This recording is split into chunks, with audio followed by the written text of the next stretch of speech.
Bapak Ibu, saudara-saudari yang terkasih dalam Yesus Kristus, pada katekese kita kali ini kita akan membahas salah satu tema, yakni dampak kurangnya kesadaran manusia dalam menjaga alam, terkhususnya lingkungan di sekitar kita. Lingkungan merupakan segala sesuatu yang ada di sekitar kita. Lingkungan menyediakan segala sesuatu yang kita butuhkan dan kita perlukan. Misalnya saja seperti makan dan minum kita sehari-hari, tempat tinggal, pakaian, dan juga masih banyak kebutuhan manusia lainnya. Maka dari itu, jika kurangnya kesadaran kita dalam menjaga lingkungan, maka akan berdampak buruk pada diri kita sendiri. Ada 6 dampak yang terjadi akibat kurangnya kesadaran akan pentingnya menjaga lingkungan hidup. Yang pertama adalah lingkungan yang kotor. Yang kedua adalah pencemaran udara. Yang ketiga pencemaran air. Yang keempat adalah banjir. Yang kelima kematian hewan laut. Dan yang keenam adalah pencemaran tanah. Kita dapat mengambil salah satu daerah yang mana daerah tersebut dapat merangkum semua keenam dampak dari kurangnya kesadaran manusia tersebut, yakni daerah ibu kota negara kita, Jakarta. Banyak sekali aktivitas yang manusia lakukan yang menimbulkan lingkungan menjadi kotor, pencemaran udara, pencemaran air, banjir, kematian hewan laut, dan juga pencemaran tanah. Kita dapat melihat salah satu contoh secara spesifik. Ada satu peristiwa yang terjadi pada tanggal 10 Oktober 2022 di kawasan Jakarta Selatan. Ada puluhan RT di DKI Jakarta terendam banjir akibat luapan dari Sungai Ciliwung.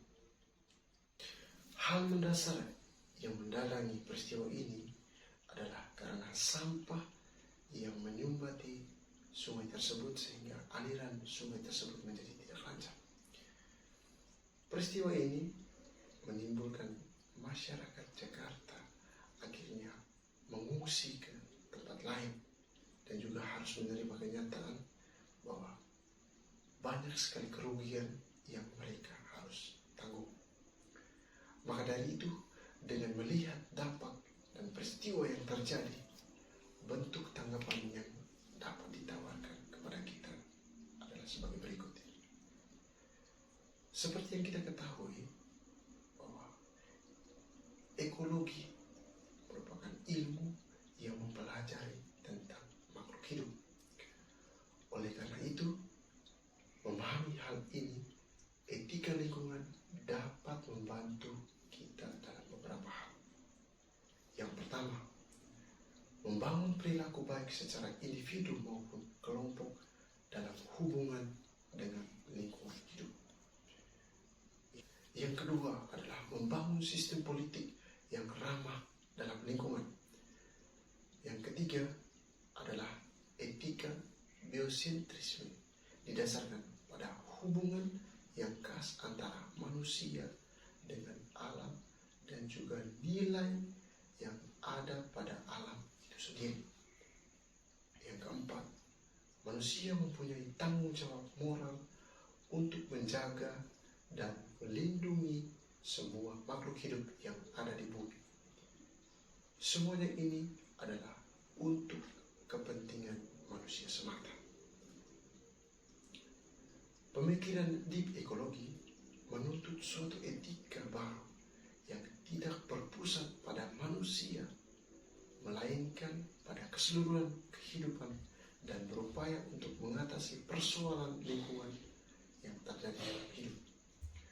Maka dari itu, manusia dengan kesadaran yang total membangun suatu kearifan budi dan kehendak dalam keterkaitan antara satu dengan yang lain, dalam harapan akan kepenuhan dari keselamatan itu sendiri.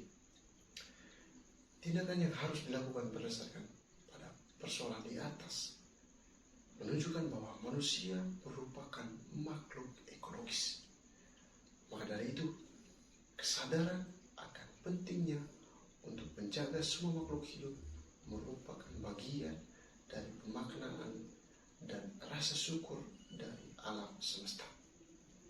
Selain itu, ada juga gerakan yang dilakukan secara bersama-sama sebagai upaya nyata dalam menjaga alam semesta, yakni pemanfaatan, pengendalian, pemulihan, dan kegiatan pengembalian dan pembangunan lingkungan yang bertujuan untuk menjadi lingkungan yang lebih baik.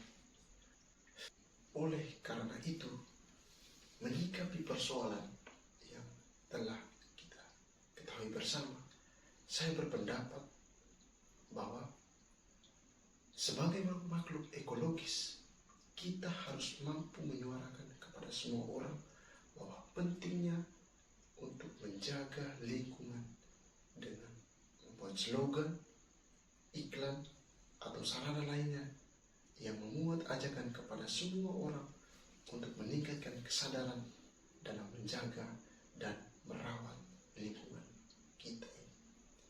Karena sejatinya adalah mengasihi dan mencintai alam sama halnya dengan mengasihi dan mencintai Tuhan sendiri. Tuhan memberkati.